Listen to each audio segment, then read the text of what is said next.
Chapter 36. At that time the Lord appeared to Jacob, saying, Arise, go to Bethel, and remain there. Make there an altar to the Lord, who appears to you, who delivered you and your sons from affliction.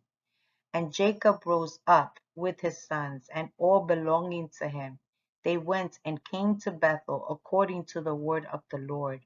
Jacob was 99 years old when he went up to Bethel, and Jacob and his sons and all the people that were with him remained in Bethel in Luz. He built an altar there to the Lord who appeared to him, and Jacob and his sons remained in Bethel 6 months. At that time Deborah, the daughter of Uz, the nurse of Rebekah, who had been with Jacob, died, and Jacob buried her beneath Bethel under an oak tree that was there. And Rebekah, the daughter of Bethuel, the mother of Jacob, also died at that time in Hebron. The same is Kiriath Arba. She was buried in the cave of Machpelah, which was Abraham, which Abraham had brought from the children of Heth. And the life of Rebekah was 133 years, and she died. When Jacob heard that his mother Rebekah was dead, he wept bitterly for his mother, and made a great mourning for her and for Deborah, her nurse, beneath the oak. He called the name of that place Alon Baktooth. Laban the Syrian died in those days. For God struck him because he went contrary to the covenant that existed between him and Jacob. Jacob was 100 years old when the Lord appeared to him and blessed him, and called his name Israel. And Rachel, the wife of Jacob, conceived in those days. At that time Jacob and all belonging to him journeyed from Bethel to go to his father's house to Hebron. And while they were going on the road, and there was yet but a little way to go to Ephrath, Rachel gave birth to a son. She had hard labor and died. Jacob buried her on the way to Ephrath, which is Bethlehem, and he set a pillar on her grave, which is there to this day. The days of Rachel were 45 years old when she died. Jacob called the name of his son that was born to him, which Rachel gave birth to, Benjamin, for he was born to him in the land of the right hand. It was after the death of Rachel that Jacob pitched his tent in the tent of her handmaid Bilhah. And Reuben was jealous for his mother Leah on account of this. He was filled with anger, and he rose up in his anger and went and entered the tent of Bilhah, and then removed his father's bed. At that time the portion of birthright, together with the kingly and priestly offices, was removed from the son of Reuben, for he had profaned his father's bed. The birthright was given to Joseph, the kingly office to Judah, and the priesthood to Levi, because Reuben had defiled his father's bed. These are the generations of Jacob who were born to him in Padan Aram, and the sons of Jacob were 12. The sons of Leah were Reuben the firstborn, Simeon, Levi, Judah, Issachar, Zebulun, and their sister Dinah. And the sons of Rachel were Joseph and Benjamin. The sons of Zilpah, Leah's handmaid, were Gad and Asher. And the sons of Bilhah, Rachel's handmaid, were Dan and Naphtali. These are the sons of Jacob, which were born to him in Padan Aram. Jacob and his sons and all his belongings to him journeyed and came to Mamre, which is Kiriath Arba, that is in Hebron, where Abraham and Isaac sojourned. Jacob and his sons, all belonging to him, lived with his father in Hebron. His brother Esau his sons, and all belonging to him went to the land of Seir, and lived there, and had possessions in the land of Seir. And the children of Esau were prolific, and multiplied greatly in the land of Seir.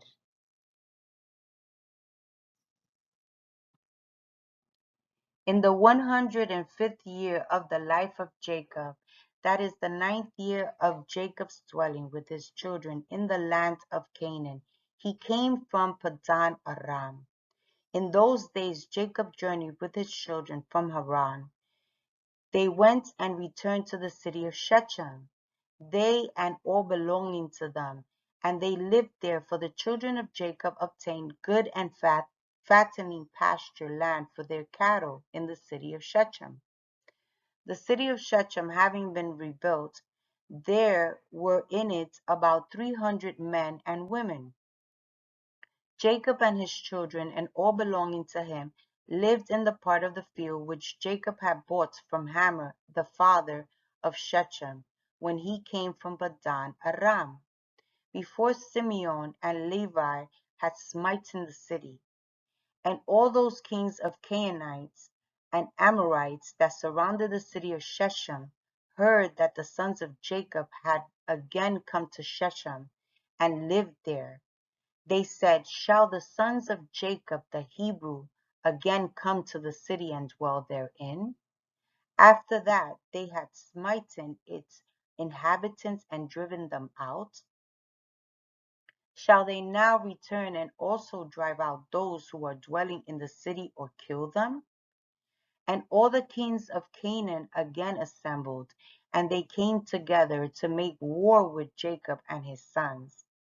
Jashub, king of Tapnach, sent also to all his neighboring kings, to Elan, king of Gaash, and to Ehuri, king of Shiloh, and to Parathon, king of Sar, and to Susi, king of Sardom, and to Laban, king of Beth Choran, and to Shabir, king of Othanai Ma, saying, "Come up to me and assist me, and let us strike Jacob the Hebrew and his sons, and all belonging to him, for they are again come from Shechem to possess it, and to kill its inhabitants as before." And all these kings assembled together, and came with all their camps, a people greatly plentiful, like the sands on the seashore, and they were all opposite to Tapnach. Jashub, king of Tapnach, went forth to them, which with all his army, and he encamped with them opposite of Tapnach, outside the city. All these kings they divided into 7 divisions, being 7 camps against the sons of Jacob. And they sent a declaration to Jacob and his sons, saying, "All of you come forth to us, that we may have an interview together in the plain, and revenge the cause of the men of Shechem, whom you killed in their city. You will now again return to the city of Shechem, and dwell therein, and kill its inhabitants as before." The sons of Jacob heard this, and their anger was set ablaze greatly at the words of the kings of Canaan. And 10 of the sons of Jacob hurried and rose up, and each of them put on his weapons of war. And there was 102 of their servants with them, equipped in battle array. And all these men, the sons of Jacob, with their servants, went towards these kings, and Jacob their father was with them. They all stood on the heap of Shechem. Jacob prayed to the Lord for his sons, and he spread forth his hands to the Lord and said, "O God, you are an almighty God. You are our Father. You did form us, and we are the works of your hands. I pray you deliver my sons through your mercy from the hands of their enemies, who are this day coming to fight with them, and save them from their hands. For in your hands is power and might to save the few from the many." and give to my sons your servants strength of hearts and might to fight with their enemies, to subdue them, and to make their enemies fall before them. Let not my sons and their servants die through the hands of the children of Canaan. But if it seems good in your eyes to take away the lives of my sons and their servants, take them in your great mercy and through the hands of your ministers, that they may not perish this day by the hands of the kings of the Amorites. When Jacob ceased praying to the Lord, the earth shook from its place, and the sun darkened, and all these kings were terrified, and a great consternation seized them. The Lord listened to the prayer of Jacob, and the Lord impressed the hearts of all the kings and their hosts with the terror of and awe of the sons of Jacob. For the Lord caused them to hear the voices of chariots and the voices of mighty horses from the sons of Jacob, and the voice of a great army accompanying them. And these kings were seized with great terror at the sons of Jacob, while they were standing in their quarters. Behold, the sons of Jacob advanced on them with 112 men, with great and tremendous shouting. And when the kings saw the sons of Jacob advancing towards them, they were still more panic stricken. They were inclined to retreat from before the sons of Jacob as at first, and not to fight with them. But they did not retreat, saying, it would be a disgrace to us to retreat twice from before the Hebrews. The sons of Jacob came near and advanced against all these kings and their armies. And what they saw was a very mighty people, numerous as the sand in the sea.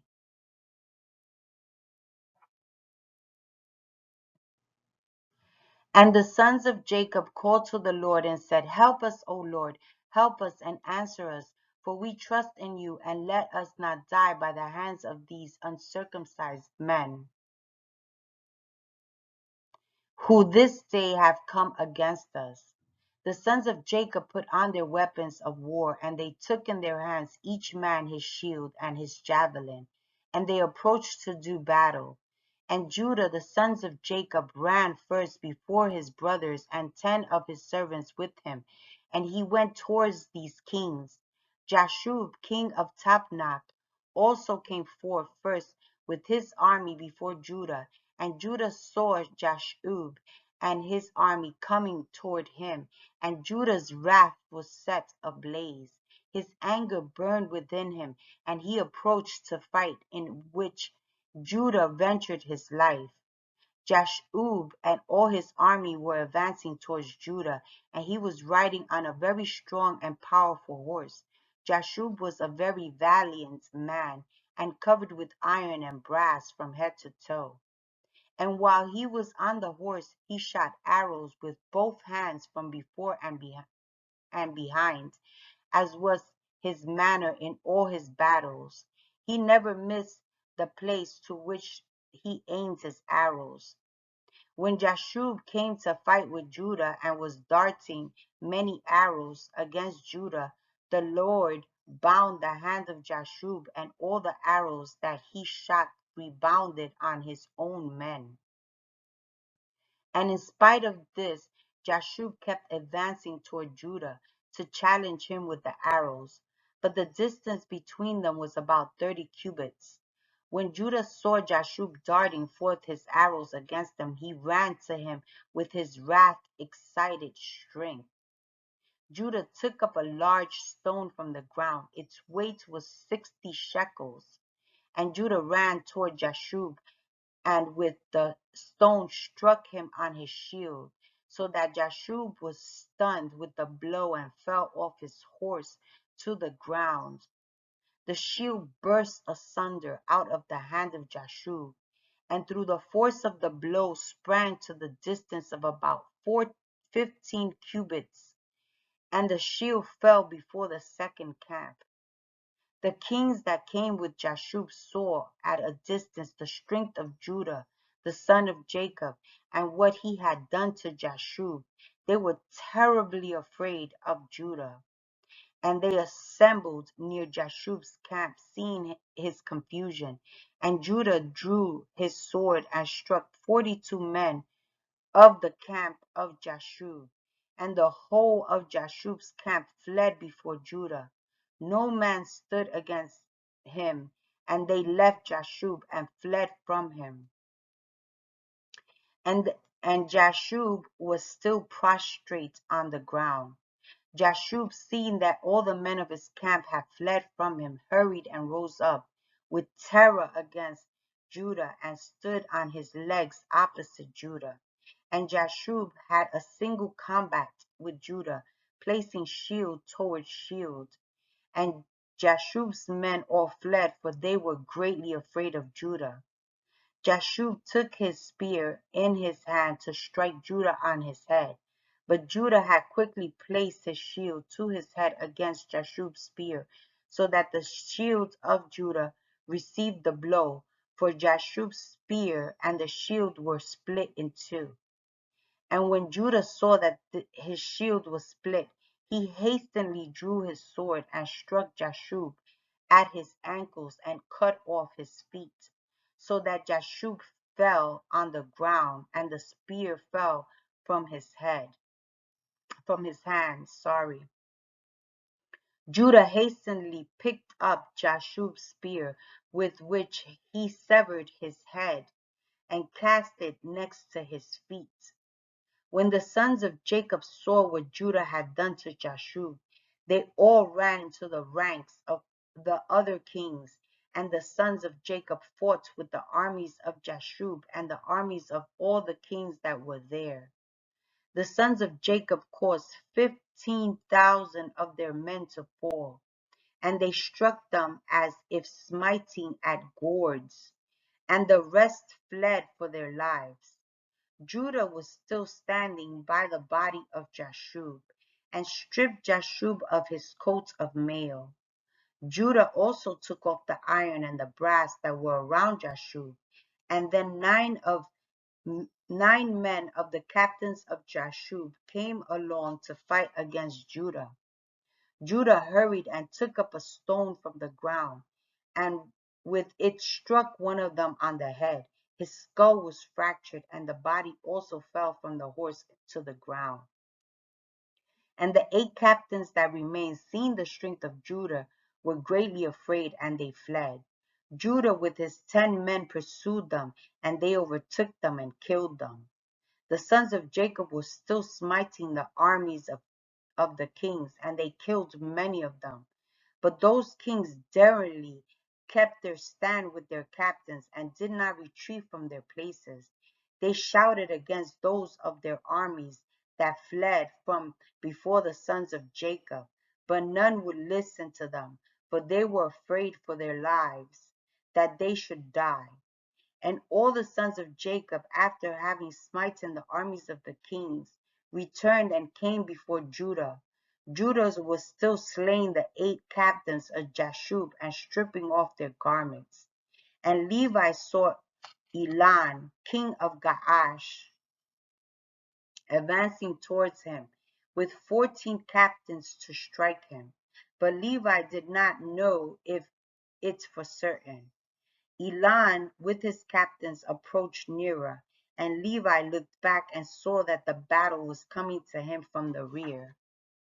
Levi ran with 12 of his servants, and they went and killed Elon and his captains with the edge of the sword. Hi, I just wanted to point out, of course, my the reason why I'm bringing out these stories is, one, I'm trying to bring back the importance of prayer, and how when you pray, when we saw Jacob pray to God, and of course we know that this is a covenant that was made with Abraham, and so Jacob is asking for his children to be able to fight this battle, and And everything, of course, is done by design, but the children of Israel were promised the land, and so they were promised to be the patriarchs of the land. And so this huge battle, they brought it up to God. Jacob brought it up to God, and God, of course, intervened. And that's what the power of prayer does. Isn't that beautiful? I have to say that because that is my whole point of our daily prayers and just bringing out these stories, right? We have neglected the power of our Almighty Father and the supernatural um, forces that he has, right? And how he protects us. And so, again, while they were in battle, the children of Israel, what did they do? They shouted out to God, help us. And so, of course, God intervened with the host of heaven. However he did it, it really didn't say this time. Sometimes it does, because I've read stories that have them, and I will be bringing them out, especially in the stories of the children of the Maccabees in the Maccabees. But with that being said, let's move forward. Thank you for listening, and I hope you're enjoying. Ehudi, king of Shiloh, came up to assist Elon, and he approached Jacob. When Jacob drew his bow that was in his hand, and with an arrow struck Ehudi, which caused his death. And when Ehudi, king of Shiloh, was dead, the four remaining kings fled from their station with the rest of the captains. They endeavored to retreat, saying, "We have no more strength with the Hebrews after their having killed the three kings and their captains, who were more powerful than we are." When the sons of Jacob saw that the remaining kings had left their station, they pursued them. And Jacob also came from the heap of Shechem, from the place where he was standing. They went after the kings, and they approached them with their servants. And the kings and the captains with the rest of their armies, seeing that the sons of Jacob approached them, were afraid for their lives and fled till they reached the city of Cheshire. The sons of Jacob pursued them to the gate of the city of Cheshire. They struck a great smiting among the kings and their armies, about 4,000 men. While they were smiting the armies of the kings, Jacob was occupied with his bow, confining himself to smiting the kings, and killed them all. And he killed Parathon, king of Cheshire, at the gate of the city of Cheshire, and afterwards struck Susi, king of Sartan, and Laban, king of Beth Churin, and Shabir, king of Machnama. He killed them all with arrows, an arrow to each of them, and they died. The sons of Jacob, seeing that all the kings were dead, and that they were broken up and retreating, continued to carry on the battle with the armies of the kings opposite the gate of Cheshire. And they still struck about 400 of their men. Three men of the servants of Jacob fell in that battle. And when Judah saw that three of his servants had died, it grieved him greatly, and his anger burned within him against the Amorites. And all the men that remained in the of the armies of the kings were greatly afraid for their lives, and they ran and broke the gates of the walls of the city of Cheshire. They all entered the city for safety. They concealed themselves in the midst of the city of Cheshire, for the city of Cheshire was very large and extensive. Excuse me. And when all these armies had entered the city, the sons of Jacob ran after them to the city. 4 mighty men, experienced in battle, went forth from the city and stood against the entrance of the city with drawn swords and spears in their hands. They placed themselves opposite the sons of Jacob and would not let them enter the city. Naphtali ran and came between them, and with his sword struck two of them and cut off their heads at one stroke. Ooh. He turned to the other two and saw that they had fled. He pursued them and overtook them, struck them and killed them. When the sons of Jacob came to the city and saw there was another wall to the city, they sought for the gate of the wall and could not find it. Judah sprang on the top of the wall, and Simeon and Levi followed him. They all three descended from the wall into the city. Simeon and Levi killed all the men who ran for safety into the city, and also the inhabitants of the city with their wives and the little ones. They killed with the edge of the sword, and the cries of the city ascended up to heaven. And Dan and Naphtali sprang on the wall to see what caused the noise of the wailing, for the sons of Jacob felt anxious about their brothers. They heard the inhabitants of the city speaking with weeping and pleas, saying, "Take all that we possess in the city and go away, only do not put us to death." When Judah, Simeon, and Levi had ceased smiting the inhabitants of the city, they ascended the wall and called to Dan and Naphtali, who were on the wall, and to the rest of their brothers, Simeon and Levi, informed them of the entrance into the city. And all the sons of Jacob came together to gather the spoil. And the sons of Jacob took the spoil of the city of Cheshire, the flocks and the herds and the property, and they took all that could be captured and went away that day from the city. On the next day the sons of Jacob went to Sartan, for they had heard that the men of Sartan who had remained in the city were assembling to fight with them for having slain their king. Sartan was a very high and fortified city, and had a deep rampart surrounding the city. And the pillar of the rampart was about 50 cubits, and its breadth 40 cubits. There was no place for a man to enter the city on account of the rampart. The sons of Jacob saw the rampart of the city. They sought an entrance in it, but could not find it, for the entrance to the city was at the rear. Every man that wished to come into the city came by that road and went around the whole city, and afterwards entered the city.